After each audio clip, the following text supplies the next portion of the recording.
Hello and welcome to Hardman Talks. I'm Larissa Adams and I'm very excited to introduce Mike Foster, Hardman & Co.'s property analyst. Mike, welcome back. How are you today?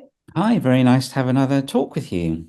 Yeah, looking forward to it. All right, so today we are revisiting UK commercial real estate and REITs. It's a sector that's taken quite a serious beating, but might just be showing signs of life. We don't know. We'll see. But maybe let's get started. So, in previous talks, Mike, you've been pretty cautious on UK REITs. Why was that? Well, we did get here first. I don't mean to reference our cautious approach to REITs in those previous talks, although I could, but rather that UK commercial property shares have just been such terrible performers.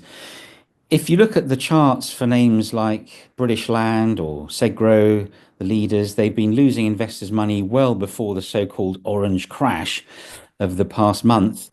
Yes, it's that man again creating attention. In this talk, we'll be reviewing evidence for the UK commercial markets having convincingly bottomed, though. That bottoming happened through 2024 in the actual underlying markets, but we had been cautious on REITs.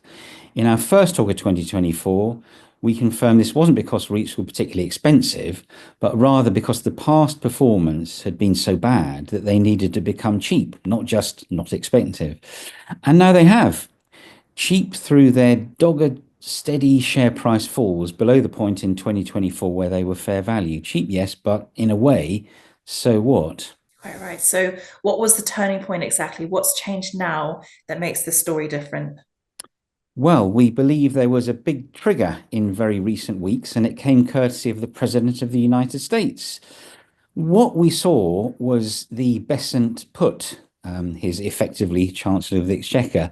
US politicians blinked in the face of panic driven flight to safety and all that turbulence over the trade tariffs. But that flight wasn't to US treasuries or even the US dollar, unusually. It was to gold mining stocks. And when mining stocks are seen as safe havens, something is seriously interesting or amiss. There's a maximum level of pain which US treasuries can be allowed to take. And with their yields having that sharp spike up in the recent mini crash, it was quite a thing. And this is especially pressing since the recent US quantitative tightening shorted the maturity profile of US debt, exacerbating refinance rate risk. That's the Besant put, which is our trigger for being much more positive on UK REITs. Yeah. And what role has this bad news in the US played in all of this? And we've had a relentless stream of weak data. So where do we go from here? Yeah, bad news from the US politics, but also falling consumer confidence. The falling housing market has piled up remorselessly. It's quite interesting on US housing, actually. This has depressed UK REITs prices despite it having nothing to do with them. In fact, UK REITs will benefit from falling interest rates as global economies slow.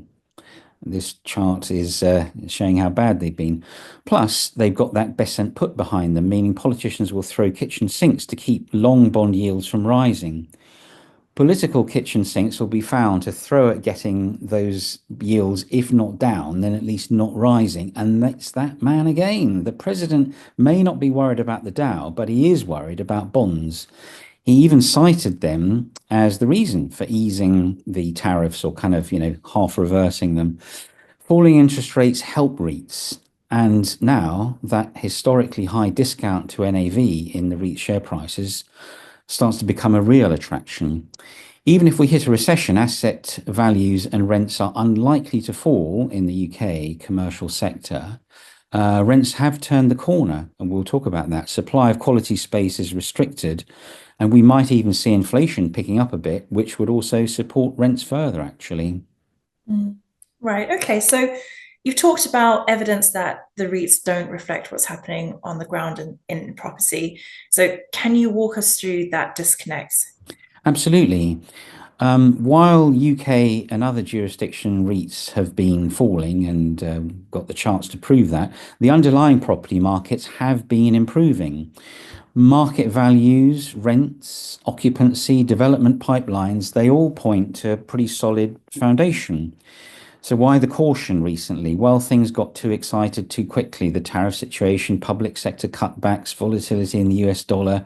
Most saw it all coming, but that wasn't our biggest concern. What really bothered us in the previous months was the US housing market. Look at Lena. Lena is one of the world's largest housing house builders. The world's largest housing market is in real, albeit survivable, trouble.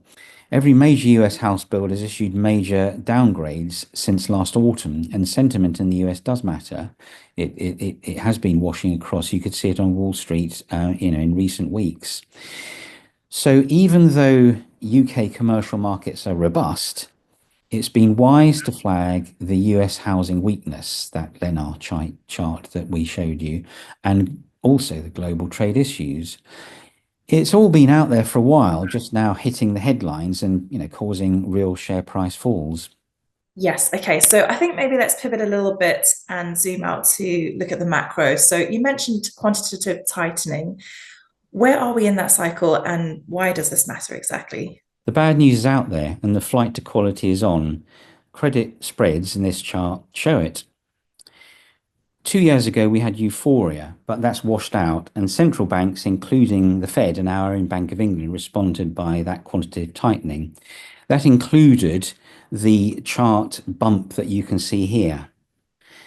Real estate doesn't like that, nor do other real assets like gold on the chart here.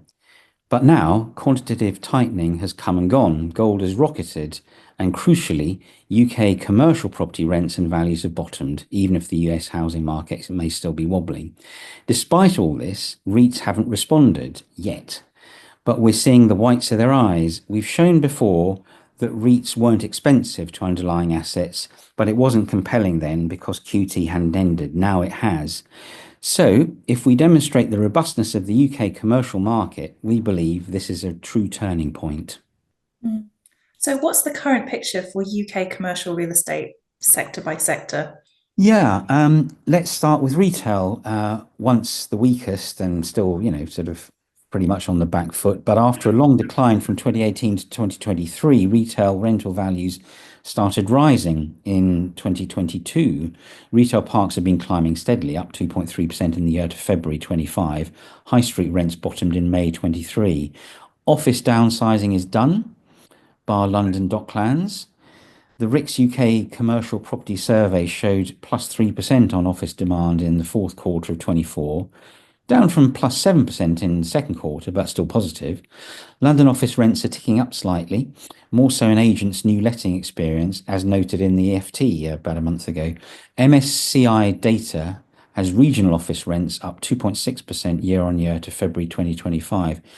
Industrial is more nuanced. Occupier demand has moderated, but has been really strong, plus 7% versus plus 49% in the second quarter of 22. Demand for larger sheds is weakening, but last mile urban logistics still has shrinking supply and is really strong. Mm. And what about developments? Are we perhaps seeing a boom? No, not really. Large logistics are seeing some development, but office almost none.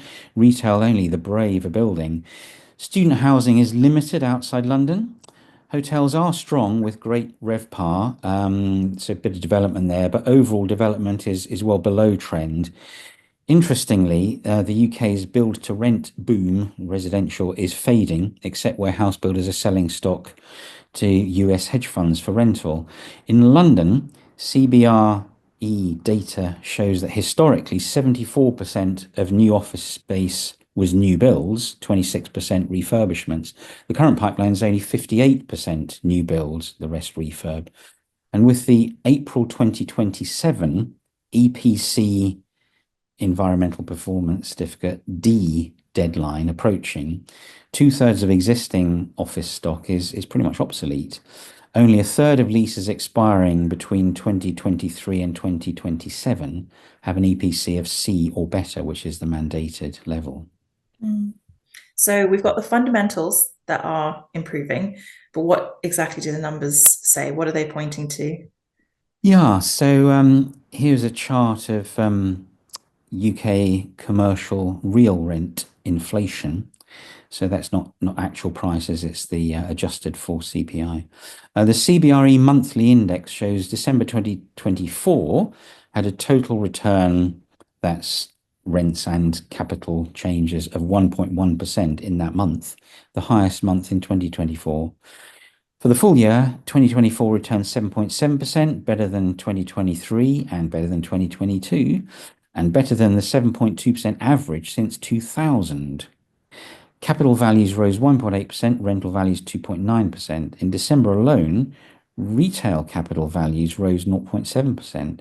All segments saw positive returns in capital and rental values. Investment volumes hit 54 billion in 2024, up from 45 billion in 2023.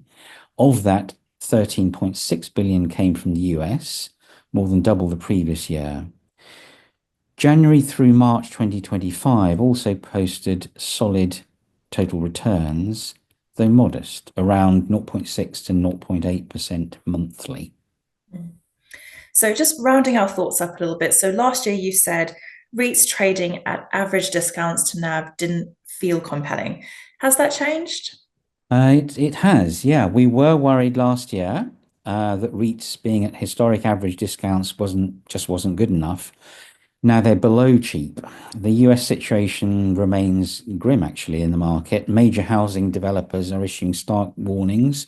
Basically, don't be in Florida and don't rely on short-term lets in US houses and flats anywhere.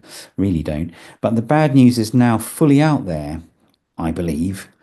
Maybe it pains us, but the trigger was the capitulation brought on by US Treasury's pricing collapsing a short number of weeks ago when the president put on those tariffs. Yes, in the words of the 1939 popular radio show, it's that man again. So it's a case of the worse the better news from the White House Rose Garden and the US consumer, because it's all bringing interest rates down. QT is over, and UK commercial real estate from second quarter 2024 onwards has looked solid. Rents, values, and limited new supply. All right, Mike. Final question. So with all of this in mind, what kind of REITs should investors be looking at right now? Yeah, good question. UK commercial real estate has enough tailwinds not to go mad. Mind the risks. It's a dangerous world. So the ideal REIT still very much has modest gearing, ideally under about 30%, but happily most do. All right. Thank you so much, Mike. That's brilliant. Thanks for your time. To our viewers, thank you for watching. Please do like, comment, and share this video wherever you're watching. We appreciate all your engagement. Otherwise, we'll see you back here on Hardman Talks next time. Thank you.